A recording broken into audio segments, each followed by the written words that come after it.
I don't understand, I said out loud with my head in Violet's lap. After our blood-sucking session, I lay in Violet's lap while she stroked my hair. What do you not understand? She spoke in a maternal tone. My emotions, I said, then continued. I've always been a calm, rational person. My mom always taught me to use my head in any kind of situation, but I don't understand why I'm losing control of my emotions. It's a very strange feeling. Violet, who is still wearing a black bra, looks at me and flashes a small maternal smile.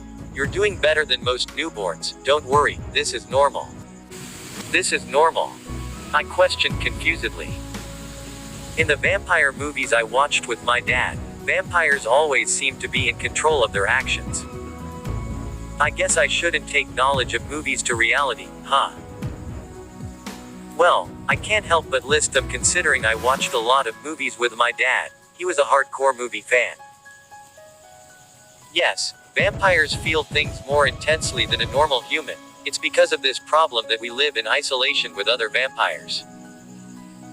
Just imagine, you're walking down the street calmly, and you accidentally bump into a vampire. If that vampire is a newborn, he will be extremely upset and will want to kill you. That is ridiculous. I can't help but comment. Indeed, but it's not just that. Love, hate, fun, etc. All of our emotions are amplified. There are a lot of vampires who are crazy because of that.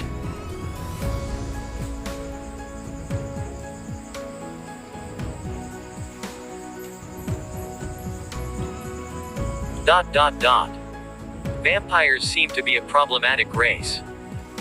Come to think of it, I accepted this situation too easily, huh? Well, it's no use crying over spilled milk. At least now, I won't suffer from constant anemia because of my blood type. Suddenly, I hear footsteps approaching. I look in the direction of the steps and see the blonde maid again. Miss Violet. The blonde maid looks at me and Violet for a few seconds. She looks at Violet again.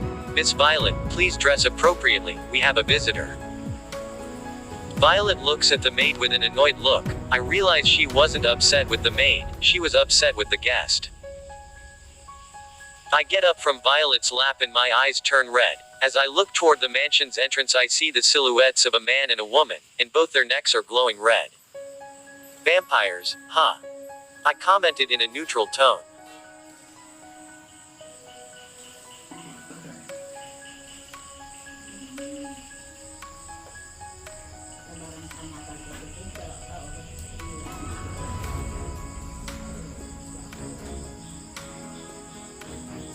Violet looks at me with her eyes shining. That skill of yours is quite useful. How far can you see? She looked like a child who found something very interesting. Her eyes sparkled with curiosity. I don't know, I've never tested the limits of my abilities yet, I spoke honestly. Violet nods, a little disappointed, and gets up from the couch. The maid approaches a wall and gently pushes a part of it. Soon a wardrobe of black clothes appears. But, for some reason, there are men's clothes too, and the men's clothes are also black. Choose any outfit and get dressed, Victor. I had prepared the clothes for you beforehand, Atilda. I've wanted to say those words for a long time. She speaks with an excited smile. Choose any outfit. But it's all the same.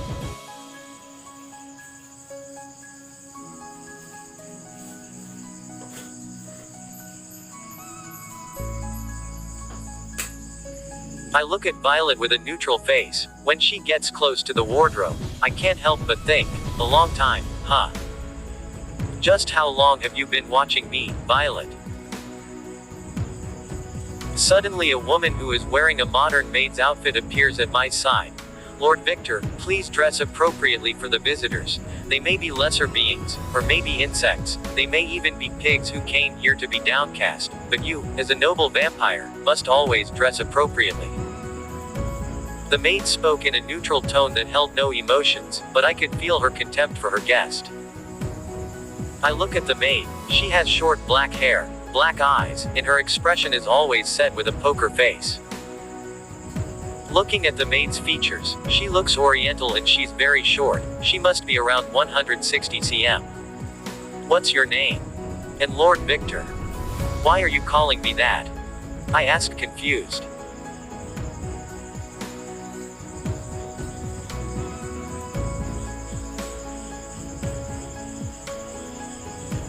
This maid's name is Kagaya, and you are Lady Violet's husband, so, of course, we, as servants, should call you with respect. She spoke as if it were obvious. Hearing what the maid said, I opened my eyes wide and quickly turned to Violet, who is being dressed by the blonde maid. Seeing my questioning eyes, Violet displays the most beautiful loving smile I have ever seen, and says, "Unlike the movies you've watched in the past, vampires have several restrictions on turning other beings into vampires. The first restriction you already know, the human must be a virgin. The second restriction was created by our ancestors. When creating a new vampire, a ritual must be done. When the ritual takes place, a magic circle appears on the ground. At this moment, the vampire responsible for the ritual must choose whether the human they will transform will become the husband or slave of this vampire." She pauses. Slowly her eyes begin to change to blood red, then continues.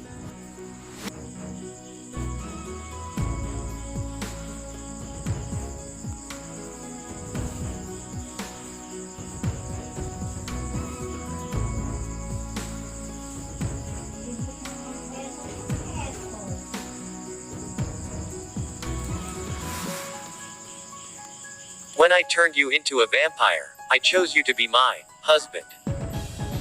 So it was that magic circle I saw in the memories, huh?"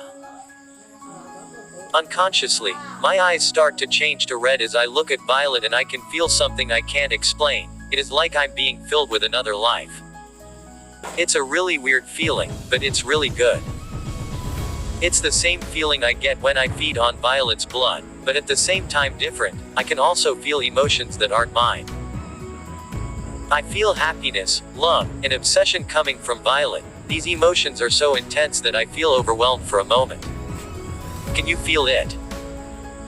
She spoke in a loving voice as she touched the area where her heart was. She was breathing erratically, and I could see that the air around her was starting to heat up.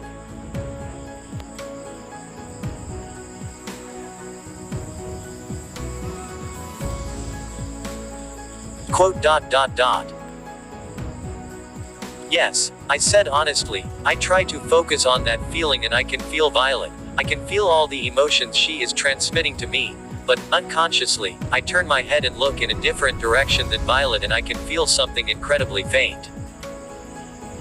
It was like I felt a connection somewhere else, an extremely weak connection, but I couldn't pinpoint the location of this connection I was feeling. This is proof of our connection.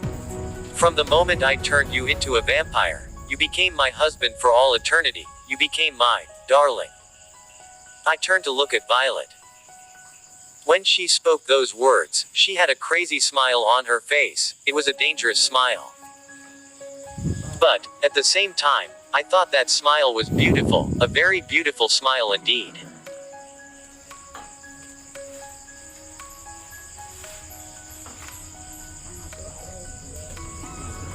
She definitely had a head problem, and I think that just for the simple fact that I'm taking this very easily, I must have a head problem too.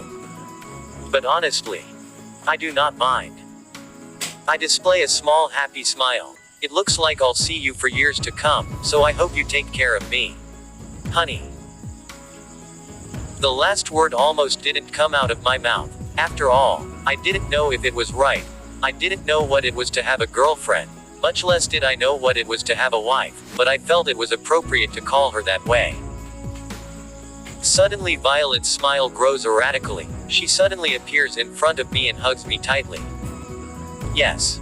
I will take care of you, my darling." It seems I triggered some kind of button in this woman's body. She started hugging me and sniffing me while saying, "Darling." She dragged her hand all over my body like she was trying to possess me or something.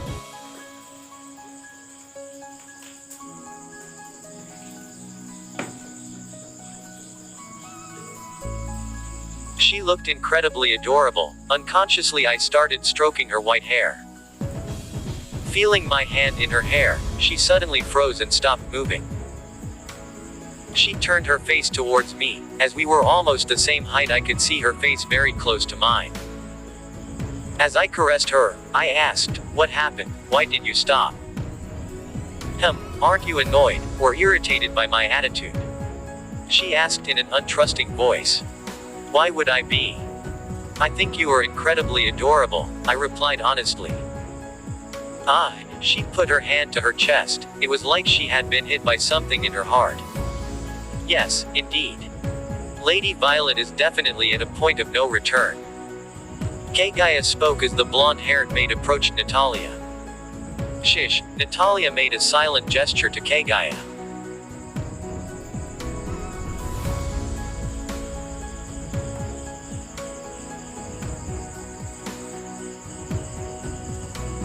Kaguya just nods. I look at myself and realize I was wearing a black suit. I looked, shocked, at my appearance and at Kaguya's hands holding my old clothes. Wait. That's my underwear. How could I not feel her undressing me? Kaguya made some hand gestures. "I am a professional employee of Clan Snow. I would be surprised if Lord Victor could feel me undressing him. These hands have been trained to undress any man or woman no matter what gender. I must comply with my duty properly. As a professional maid, I take my duty very seriously." She spoke in a flat, unemotional tone, but I could feel an unshakable confidence in that maid's tone. Okay. I didn't know what to say. Actually, what am I supposed to say? I just thought that and turned to Violet, who was still in a state like she was dreaming. She was giggling in low tones as she spoke quickly. She seemed to be delirious.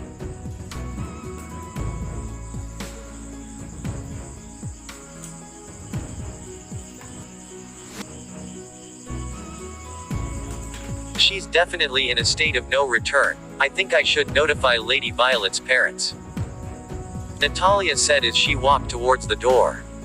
"Well, isn't that interesting? A very dedicated maid, a blonde maid who doesn't seem to care about her master, and a quirky master. I think vampires are weird beings, huh? Although the blonde maid is not a vampire. ...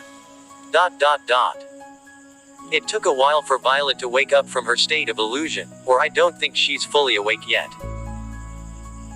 We were in a different room. I was sitting on the couch and Violet was sitting next to me as she hugged my arms with a little smile on her face. She looked like a very respected noblewoman. It seems like her attitude I saw a few minutes ago was all an illusion.